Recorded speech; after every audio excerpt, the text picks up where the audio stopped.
Hey everybody, how are you today? So today I'm going to explain to you the way I renewed my AAD card. So you will see it's going to be pretty easy. Just make sure you filled it up right and using the right form. So that's why always make sure you're going to the uscis.gov website and you're going to go on the top right and search for the form I765. You click on it. It's going to be the first result on the top. And now, as you can see, so if you guys need a little help, you can always click on one of these guys, or you can go straight to the form PDF. And you'll see on the bottom left, make sure you're using the edition of August 25th, 2020.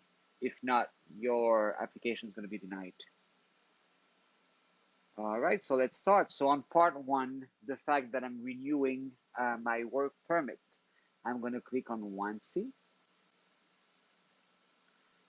Part number two, for the family name, it's pretty easy. Just put your last name, then your first name, and your middle name if you have any. On the right side of the page, you have to put any other names you used before. For my case, it was none, so I'm just going to write down N/A on the case. And please make sure you're doing this because USCIS said if you leave any cases blank, they may deny your application. So I'm making sure all the cases are filled up. Just do a copy and paste. It's pretty easy. All right. Now we go on page two. So for my mailing address, in the care of, I still wanted to make sure like I will receive the mail. So I included my first and last name on this. Just put your street address, an apartment number, suite or floor, the city of the town, state, and a zip code. My mailing address was the same that my physical address, so I just put in yes over here. That means you can leave these informations blank. All right, on the question number 8, just put the alien number that you have on your USCIS receipts or even your first EAD.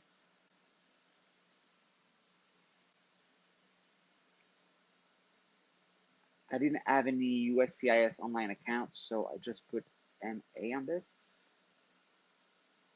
Question number 10 just said if you're male or female.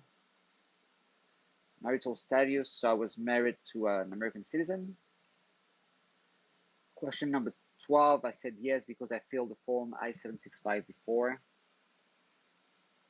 For the question 13A, yes as well because I had Social Security issued with my first EAD. And you're going to have to put it in on the 13B answer. All right, let's go to the top right. We don't need to have any Social Security number make again, so let's just say no.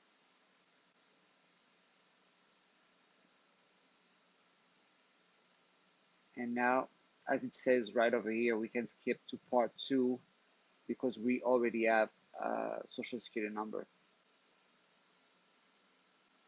All right. Now your place of birth.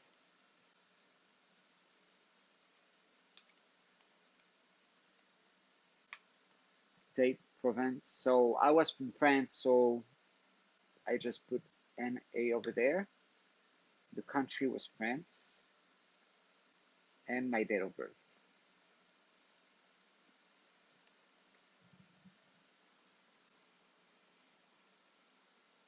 When I entered America, I was in a waiver program, so I didn't have any Form 1, the I-94 form. So here I did the same, NA. my passport number.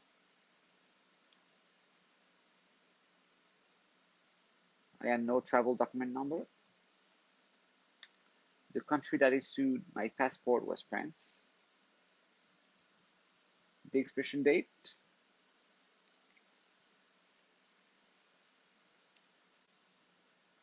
The day you last arrived in America.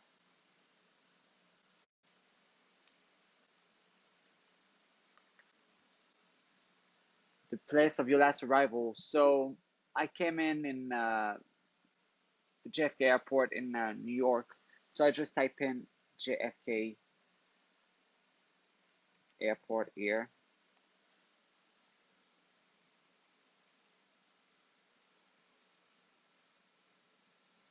Here, the status for me was the visa waiver program.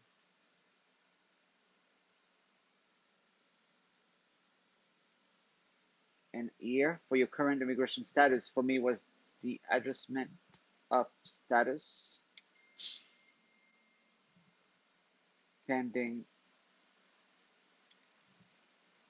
I-485.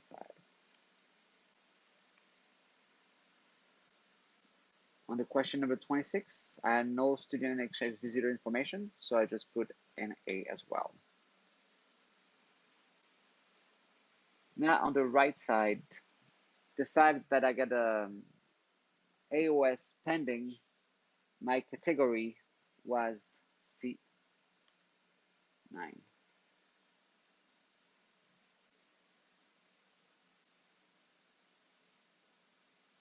Here you can put NA, NA, NA, because as you can see, that's not the category I put in right there, so NA right there.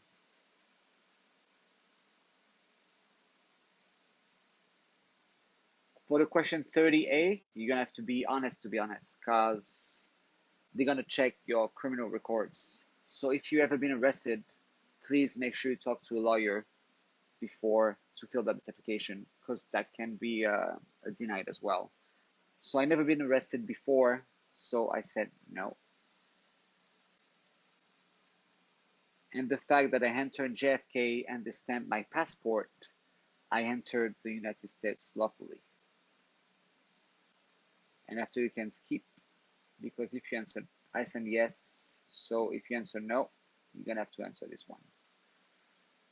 Same here, and A, because it doesn't apply to me.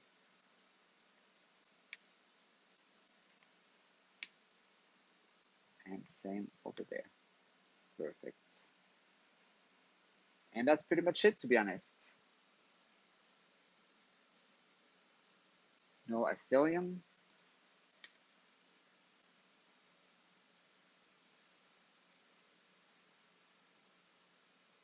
And here's the same, it's not my category, so I don't have to answer the question. Now for the applicant statement, I can read and understand English, and I read and understand every questions. So I'm just gonna click this. If you use an interpreter, they're gonna just click on this. Just put in your contact information. So I just put my cell phone number on both cases.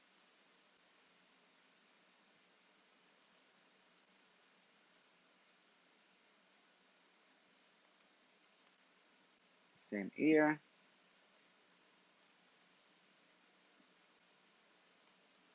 And your email.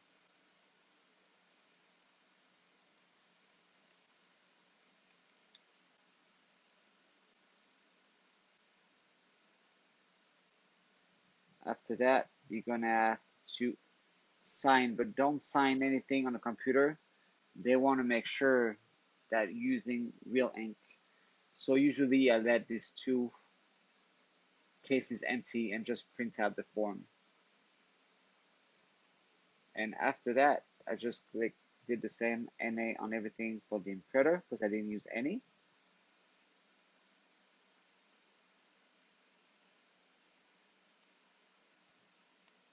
Like I know it seems a lot, but I just wanted to make sure they're not denying my application because of like blank spaces and I think it's easier for them just when they look at it to see what's yours and what's not.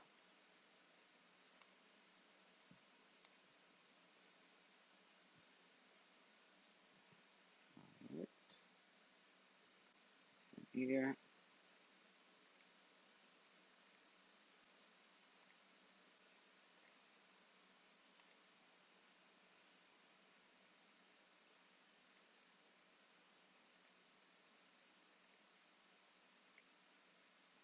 Oops, sorry.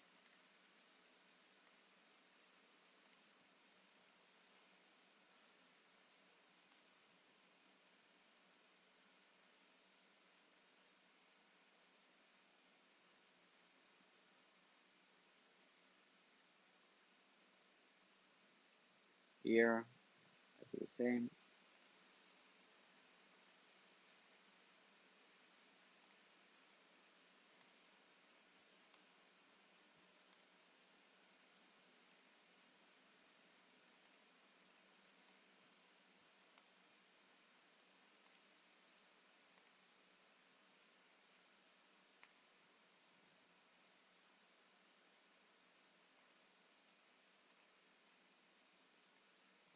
That when they look at the page, they can see like everything is empty. I don't have any more informations. Here we go. And that's it. So you'll see it's pretty easy. Right after this, I'm going to add, oh, you'll see right after my speech, I'm going to add the documents I sent with it as well. So it's going to help you to know what you're going to have to send, okay? So thank you so much for listening, and please feel free to ask me questions under the video, and I will be more than happy to reply. Thank you.